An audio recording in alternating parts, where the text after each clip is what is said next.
지금 이게 뭐냐면은 250대의 이동식 발사대, 그러니까 미사일이죠. 미사일 발사대 인수인계식을 하는데, 근데 보시면 알겠지만 김주애가 오니까 김여정이 바깥에서 기다리고 있다가 화들짝 달려와서 지금 안내를 하고 있거든요. 근데 이거는 고모와 조카의 사이가 아니고 김정은을 영접하는 현송월의 모습이에요. 그러니까 고모가 그 현송월의 역할을 김주애한테 지금 하고 있는 거거든요. 김주애는 당당하게 고모 쳐다보지 않고 걸어가고 있거든요. 이건 상하관계를 의미하는 거예요.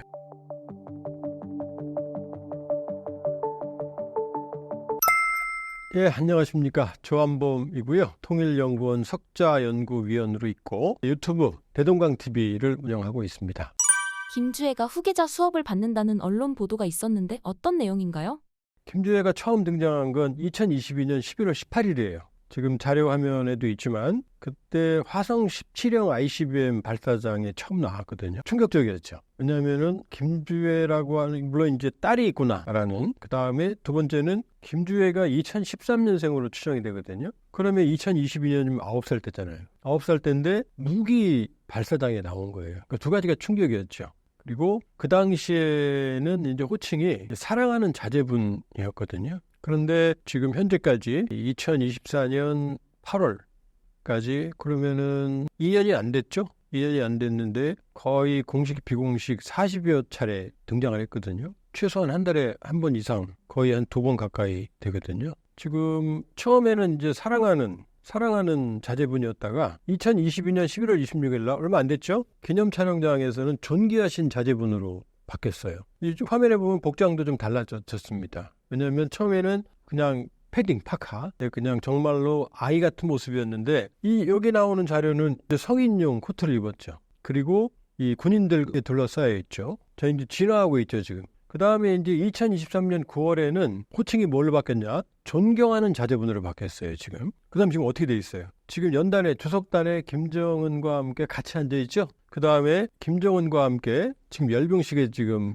박수를 치고 손을 흔들고 있거든요. 이건 전형적인 후계자 수업이에요. 주석단에 지금 단둘이만 있고 지금 주위는 군인들이 둘러싸고 있거든요. 그럼 이거는 과거에 김정일, 김정은의 후계 시절에도 이렇게 강도 높은 대우를 받은 적이 없어요. 그러니까 이거는 매우 이례적이다 이렇게 볼 수가 있고요. 자, 이제 여기 정리되어 있는 매체가 연합뉴스가 정리한 호칭 변화거든요. 여기 지금 뭐라고 되어 있죠? 처음에 사랑하는 자제분이었어요. 2020년 11월 18일에는. 그러다가 11월 27일에는 존귀하신으로 바뀌었어요. 그 다음에는 2023년 2월 7일 날 건군절에는 존경하는으로 바뀌었어요. 그 사랑하는 건 김정은이 사랑하는 거죠. 근데 존귀하신과 존경하는 뭐죠? 인민들인 거죠. 그러니까 지도자한테 하는 거죠. 그 다음에 2023년 2월 8일에는 사랑하는, 존경하는, 2월 7일 건군절 그 북한군 장성숙사 전날이에요. 2월 8일 전날에는 존경하는이었다가 2월 8일에는 사랑하는, 존경하는이거든요. 근데 이 부분이 중요해요. 2023년 11월 23일, 그러니까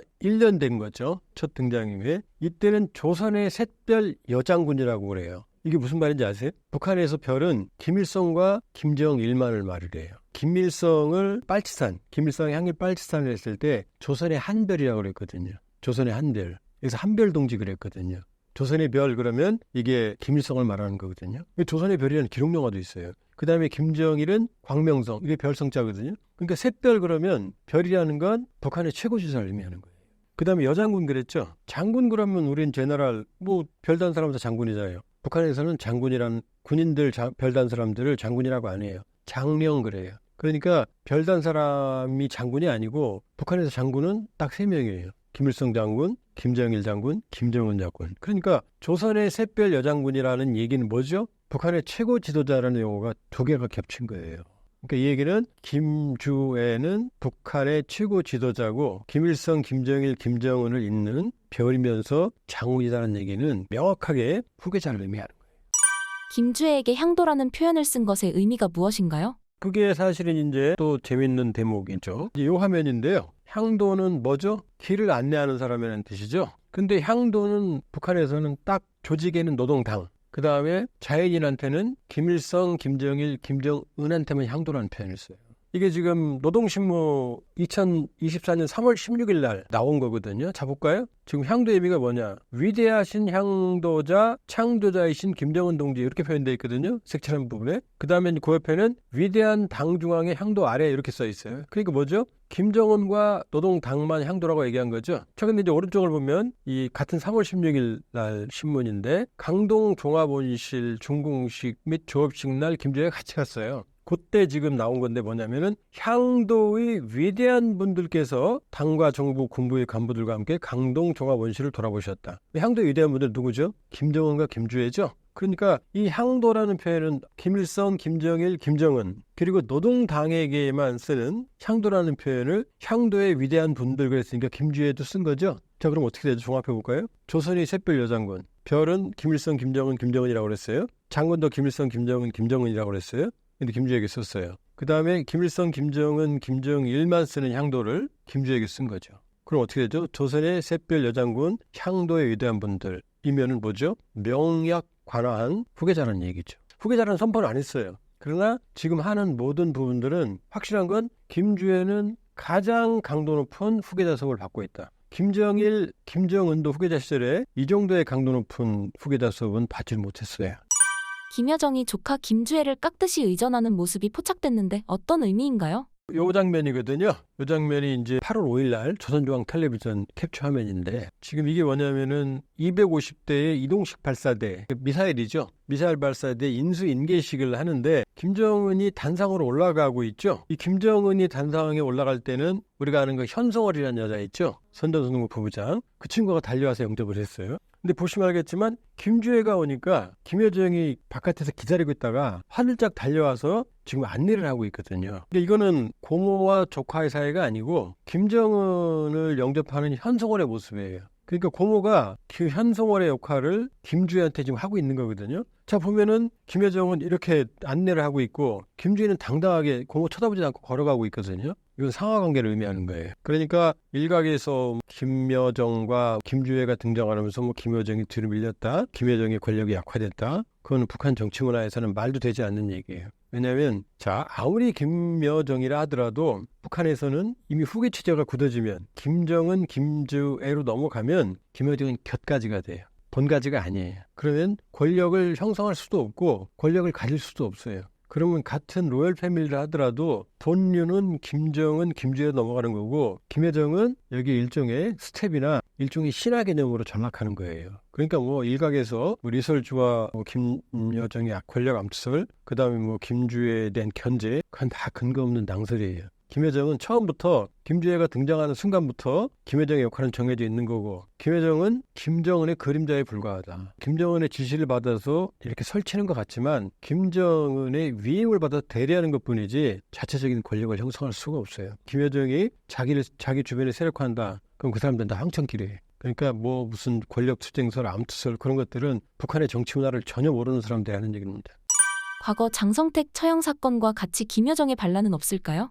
자, 볼까요? 이게 장성택이 이제 처형되기 직전입니다. 2013년 12월에 장성택이 처형되거든요. 그건 공개했어요, 북한이. 처형 사실을. 이게 지금 끌려나가죠. 지금 장성택이 지금 굉장히 비참하게 정말로 고문당하고 얻어맞아 제대로 걷지 못하는데 끌려나가는 장면이거든요. 자, 그럼 여기서 보면 알겠지만은 옆에서 주변에 보는 간부들이 거의 겁에 질려서 지금 곁눈질하고 있거든요. 자, 왜 이런 일이 벌어졌느냐? 자, 볼까요? 지금 장성택이 김정은이 있는데 지금 보면은 김정은이 앞을 보고 있는데 장성택이 옆에 있는 군인하고 얘기를 하고 있어요. 웃으면서. 이건 북한 정치 문화에서는 있을 수가 없는 일이에요. 그 뭐냐면 장성택 눈에는 김정은이 어린애처럼 보인 거죠. 무시하는 노골적인 태도. 그 다음에 오른쪽 그림 볼까요? 지금 김정은이 걸어가고 있는데 장성택이 어떻게 하고 있죠? 주머니에 손을 넣고 따라가고 있잖아요. 무의식 중에 이건 뭐죠? 김정은을 무시하는 거예요. 왜 그러느냐? 자, 장성택은 김정일식의 노동당 행정부장 역할을 했어요. 원래 노동당 행정부는 별로 힘이 없어요.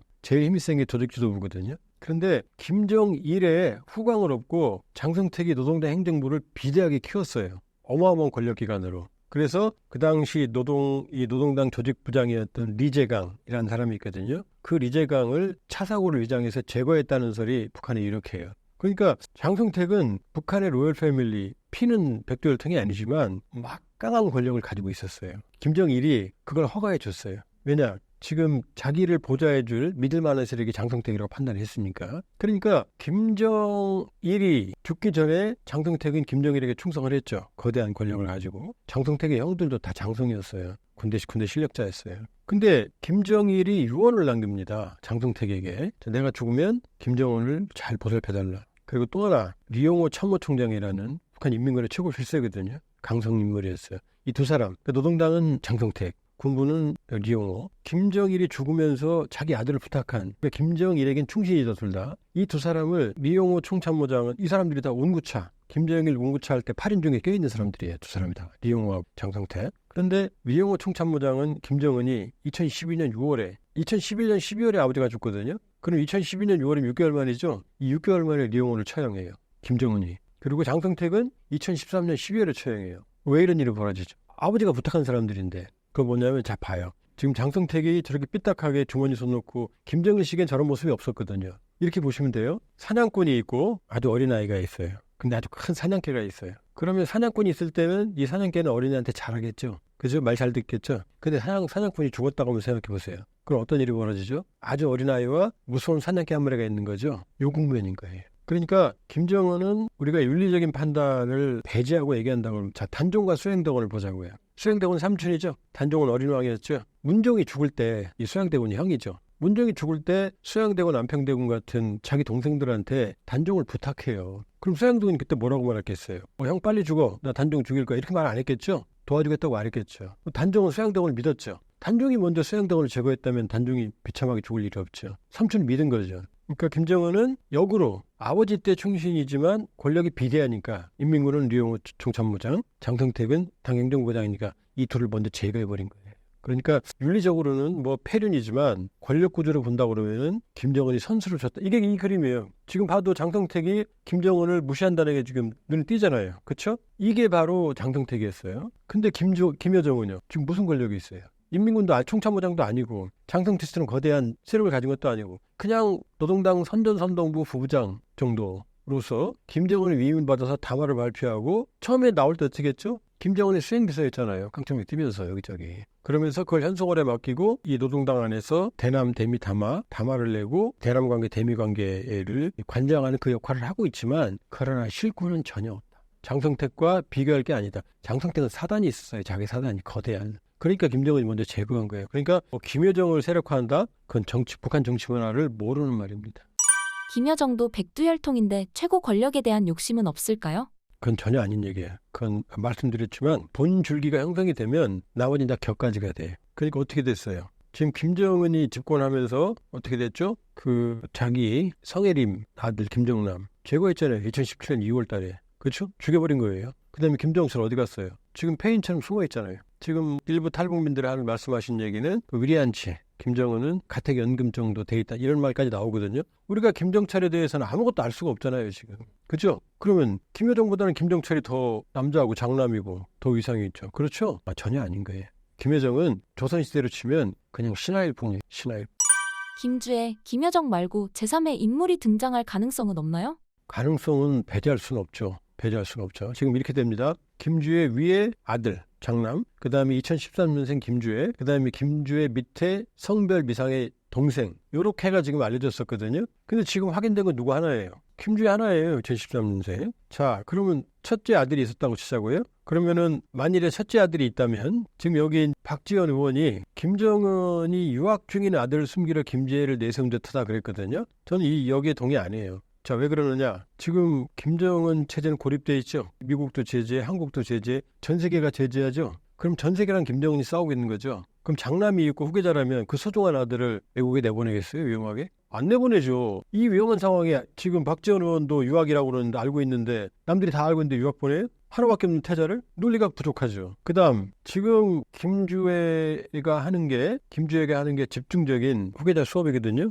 이게 후계자 시절에 김정일과 김정은이거든요. 이렇게 그러니까 북한의 후계 수업이 따로 있는 게 아니고 이렇게 그 최고 지도자를 따라다니면서 현지 지도를 수행을 하는 게 후계자 수업이에요. 후계자 수업이 따로 없다니까요. 근데 2년도 안 된 상황에서 거의 40여 차례 가까이 현지 지도의 모습을 드러내는 건 북한 역사상 전무후무한 일이에요. 이렇게 집중적인 후계자 수업을 받고 있는데, 자, 일부에서는 그런 얘기 나와요. 뭐 아들을 보호하기 위해서, 그러면 딸은 보호 안 해? 그 다음 두 번째, 이렇게 집중적인 후계자 수업을 받게 해놓고 나서 어느 날 갑자기 짠하고 나타나서 내가 후계자 이러면 웃기죠. 그죠? 자, 첫째 아들을 출산 사실을 우리가 확인했다고 시작고요. 그럼 그 다음에 죽었는지도 모르잖아요. 그 다음에 낳는데 정상이 아닐 수도 있잖아요. 그렇죠? 그러니까 지금 이 상황에서 첫째 아들이 유학 갔다 따로 수업을 받는다? 이건 논리적으로 상당히 설득력이 떨어져요. 그러나 완전히 가능성을 배제할 수 없는 건 만약이라는 게 있는 거고, 또 하나는 김주애에 대한 김정일은 74년에 후계자로 공식 선출이 됐어요. 김정은은 2009년에 1월 달에 후계자로 공식 선출이 됐어요. 근데 김주애는 아직 그게 없어요. 그러니까 후계자 수업은 가장 강도 높게 받고 있지만 후계자 임명은 아직 안 된 거죠. 그러니까 만에 하나 모르는 거죠. 그렇죠? 그 다음에 김정은이 리설주만 부인이 있다고 보기도 모르잖아요. 그러니까 혼외자가 있을 수도 있죠. 그렇죠? 만에 하나. 배제할 수는 없잖아요. 물론 김정은은 아마 자기 엄마가 워낙 그 원산에서 서름을 받고 김정일의 여성 편력으로 인해서, 그러니까 느낌상 김정은은 그걸 봤기 때문에 리설주를 내세우는 거 보면 제 판단입니다만 여자 관계가 문란할 것 같지는 않아요. 그러나 혼외자의 가능성도 배제할 수는 없는 거죠. 그러니까 또 거기다 김주애가 너무 어리잖아요. 얘가 하다가 얘가 제목이 안 되네라고 판단할 수 있는 거 아니에요. 그럼 동생도 있는 거죠. 그러니까 아직은 모른다. 그러나 확실한 건 김주애는 북한 역사상 전무후무한 강도 높은 후계자 수업을 받고 있다. 이렇게 볼 수 있죠. 여성 후계자에 대한 북한 주민들의 반발은 없을까요? 그거를 보기 위해서는 또 이제 우리가 북한의 재밌는, 자, 2024년 3월 8일 날 38 국제 부녀절, 여성의 날이에요. 이게 국제 부녀절, 우리로 치면 국제 여성의 날 노동신문입니다. 제가 읽어볼게요. 여성들이 문화 도덕적으로 아름답고 순결해야 나라가 문명해지고 가정과 사회가 건전해지며 우리의 밝은 미래가 담보된다. 여성들은 예의 도덕과 공중 도덕을 잘 지키고 옷차림과 몸단장을 시대적 미감에 맞게 아름답고 고상하게 하여 우리식의 생활 양식과 도덕 기풍을 적극 구해내 나가야 된다. 지금 여성이시죠? 이 말 들으니 기분이 어때요? 기분 좋아요? 아주 본건적이죠? 뭐 순결해야 된다, 예의를 지켜야 된다, 도덕적이어야 된다, 옷차림을 잘해야 된다. 이게 지금 여성의 나라 할 말이에요? 아니죠? 이건 조선시대에 나오는 말이잖아요. 만일에 이렇게 우리 여성의 날 제가 나가서 이렇게 얘기하면 맞아 죽을 거예요? 돌 맞아 죽을 거예요? 맞죠? 이게 북한이에요. 그러니까 문화가 아주 본건적이고 가부장적이에요. 그러니까 북한의 이 조선중앙 텔레비전 가끔 나오죠, 화면이. 간부들 거기 여자가 몇 명 있나 보세요. 김혜정하고 최선희 정도. 최선희도 너무나 출세한 거고, 그 다음에 현지비서 현승월 이 정도밖에 없어요. 다 남자예요. 그러니까 북한은 여성 지도자가 등장하기 매우 어려운 가부장적이고 본건적인 문화예요. 그러니까 북한 주민들이 여성 지도자를 쉽게 받아들이겠어요? 안 받아들이겠죠? 그게 이제 김주애가 9살 때 2022년 11월 18일 날 그 어린 나이에 나온 이유 중에 하나예요. 왜냐? 장기간 노출시키면 어떻게 돼요? 익숙해지겠죠? 2022년 11월에 처음 나왔을 때 단동 쪽에 있는 북한 사람들한테 물어보면 피식피식 웃었어요. 무슨 후계자냐고. 근데 지금 어떻게 말하는지 알아요? 혁명은 대를 이어서 하는 거다. 이렇게 딱 정답을 말해요. 내려온 거죠, 이제 말이. 그러니까 2년도 안 된 사이에 확 피식 웃다가 혁명은 대를 이어서 하는 거야. 그 다음에 조선의 샛별 여장군, 향도의 위대한 분들. 이게 뭐예요, 지금? 계속해서 익숙하게 만드는 거죠. 우리 앵커님들이 해 안 해요? 지금 김주애 나오면은 어린애로 봐요? 아니면 김정은 후계자처럼 보여요? 그러니까 본건적이고 가부장적인 문화에서 여성을 못 받아들이니까 오히려 아주 이른 시기부터 노출을 시키는 거죠. 아주 장기간. 그러면 나중에는 어떻게 되겠어요? 자연스럽게 받아들이는 거죠. 그러니까 김정은이 김주애를 데리고 다니는 걸 보면 영국 왕실이 떠올라요. 영국 왕실에서 어떻게 돼요? 왕이 왕세자, 태자 혹은 왕세녀 유럽에 하고 다니죠. 그러면 계속 노출시키잖아요. 지금 이 승계 수업을. 그러니까 불가능한 건 아니다. 불가능한 상황이기 때문에 오히려 일찍부터 이 주입을 계속 시킨 거다. 자연스럽게 받아들이기 위해서. 그렇게 볼 수 있어요. 그러니까 가부장적인 문화이기 때문에 여성 지도자가 어렵지만 그래서 오히려 장기간의 프로젝트를 시작을 하는 거다. 그러나 성사 여부는 집권을 할 거예요. 승계는 넘겨줄 거예요. 그러나 김주애가 아버지처럼 김정은처럼 통치를 할 수 있냐, 그건 다른 문제죠. 왜냐? 김정은은 김일성이 100이라고 그러면 김정은은 권위가 50 정도거든요. 근데 김정은은 권위가 10밖에 안 돼요, 지금. 근데 여자인 김주애는 몇일까요? 더 떨어지겠죠. 그러니까 권력을 승계받아도 유지하는 건 다른 문제죠. 김주애로 4대 세습은 이루어지지만 권력을 유지하는 것은 어렵다고 보시나요? 어려울 수가 있고, 또 하나는 김정은이 3대를 유지 못할 수도 있죠. 지금 권위가 최악이라고 그랬죠? 최저라고. 경제 최악입니다. 민심 아주 위반되고 있어요. 그 다음에 김일성, 김정일의 유언이었던 민족과 통일 개념을 폐기했어요. 그렇죠? 그 다음에 우리와 전쟁 관계를 선언했어요. 그 다음에 북중 관계 나빠요. 북한의 생명줄인. 모든 면에서 김정은 정권의 위기 요인이 너무 많아요. 그러니까 세습을 해도 김주애가 유지할지는 그건 미지수고 3대를 마무리 못할 가능성도 지금 상당히 높아요. 그러니까 우리가 북한 붕괴론 할 때 좀 구별해야 돼요. 북한은 붕괴하지 않아요. 김정은 정권은 붕괴할 수 있죠. 저 아프가니스탄, 시리아, 이라크 후세인 죽고 가다피 죽었다고 리비아가 붕괴됐어요? 이라크 붕괴됐어요? 정권은 붕괴해도 북한은 남거든요. 그러니까 김정은 정권의 붕괴 가능성은 있다. 3대에서 끝날 가능성도 있다. 그리고 4대로 가도 세습은 하겠지만 계속 유지해갈 가능성은 매우 희박하다 이렇게 볼 수 있어요. 그렇다면 북한에서 혁명이 일어날까요? 지금 안타깝게도 소련이 붕괴했지만 러시아가 민주주의 국가가 됐나요? 안 됐죠. 중국이 개혁개방했지만 민주주의 국가가 됐어요? 안 됐죠. 자, 가다피 죽었지만 리비아 민주화 됐나요? 후세인 죽었지만 됐나요? 아프가니스탄 정권 무너졌지만 됐나요? 더 엉망이죠. 팔레비 이란 정권 무너졌지만 지금 신정정치잖아요. 권위주의잖아요. 민주주의는 피와 땀을 먹고 살아요. 우리가 60년 4.19 때부터 지금 65년 지났죠. 근데도 우리 아직 민주주의 갈 길이 있죠. 그러나 대한민국 민주주의는 세계 역사상 유례없는 성공 모델이거든요. 근데도 우리는 아직 갈 길이 있거든요. 북한은요. 조선시대, 일제강점, 김씨 3대 왕조체제, 민주주의라는 경험을 해본 적이 없어요. 그러니까 체계적인 혁명은 불가능해요. 다만 우발적인 민족분기, 차우세스크 정권 붕괴처럼 그런 민족분기, 폭발, 이건 가능하죠. 그러니까 김정은 정권을 붕괴시킬 수는 있겠지만 그게 민주주의 완성은 아니다. 왜냐? 그 민주주의 문화가 정착이 안 돼 있으니까. 그러니까 우리가 자꾸 착각을 하는 거죠. 김정은 죽으면 민주주의 된다. 우리 보세요. 60년에 지금 얼마나 많은 시간이 지났습니까? 이 성공적인 모델인데도 우리는 아직 민주주의에 갈증이 있죠. 더 가야 되죠. 세계가 인정하는 민주화를 이뤘지만 근데 북한은요. 민주라는 얘기를 들어본 적도 없어요. 저도 민주주의 인민공화국이란 거는 상인 거고 인권 가치를 몰라요. 생명 존중도 잘 모릅니다. 그러니까 체계적인 또 내부 조직 같은 세력도 없고 그러나 불만이에요. 인민봉기 가능성은 언제든 있다. 그렇게 되면 이제 긴 민주화의 시작이 되겠죠. 북한도 스스로. 그게 기적은 일어나지 않는 게 이게 우리의 슬픈 민주주의 역사입니다. 장기간에 그래서 노력해야 되는 거예요. 그래서 북한 주민들이 변해야 되는 거예요. 김정은 하나 죽는다 그래서 북한이 민주화되고 기적이 일어나지 않아요. 그러니까 북한 주민들이 눈을 깨고 자각하고 변화를 위한 동력을 만들도록 끊임없이 우리가 어떻게 해야 돼요? 용기를 주고 복주사 주고 그 사람들 저분들에게 미래를 개척할 수 있도록 힘을 줘야 돼요. 우리 민주화 운동 어떻게 했죠? 우리 군사 독재 때 그때 우리 타임지, 슈피겔지 외국의 언론들이 진실을 전해주고 정보를 주면서 눈을 뜨고 민주화의 동력을 얻었거든요. 그래서 북한 주민들에게 진실을 알려야 되는 거예요.